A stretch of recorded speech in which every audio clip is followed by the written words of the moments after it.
मैं हूं जावेद खाजी, आप देख रहे हैं इंडिया क्राइम पाटील न्यूज। यांनी उगारला कारवाईचा मडगा. बीड शहरातील वाढत्या ट्रॅफिक समस्या विरोधात वाहतूक शाखेचे पीआय श्री पाटील साहेब यांनी कारवाईचा बडगा उगारला आहे. विशेष करून बीड शहराचे हृदयस्थान समजल्या जाणाऱ्या माळीवेस चौकात दिवसातून 5 ते 6 वेळा ट्रॅफिक जाम असतो.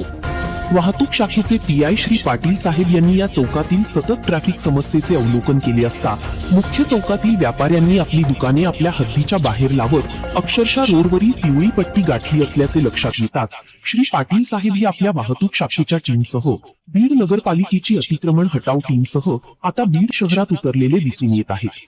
माळीवेस चौकातील अतिक्रमण केलेल्या व्यापारी वर्गाची भेट घेऊन श्री पाटील साहेबांनी आपापली अतिक्रमण केलेली दुकाने स्वतः आपल्या हद्दीत घ्या असा इशारा दिला असून अतिक्रमणे काढण्यास नोटिसा देत सूचना दिल्या आहेत. ही सूचना दिलेल्या कालावधीत अतिक्रमणे स्वतः काढून घेतली नाहीत तर आपल्या वाढीव अतिक्रमणावर हातोडा मारण्यात येईल असा इशारा देण्यात आला आहे. माळीवेस चौकातील वाढीव अतिक्रमणे जर काढली गेली तर माळीवेस चौकाचा श्वास मोकळा होऊन या रोडवरील सतत होणारी ट्रॅफिक समस्या संपेल असे नागरिकांनी मत व्यक्त केले आहे. तसेच माळीवेस चौकात कायमस्वरूपी एक वाहतूक कर्मचारी सुद्धा नेमण्यात यावा अशी मागणी व्यापारी वर्गाने केली आहे.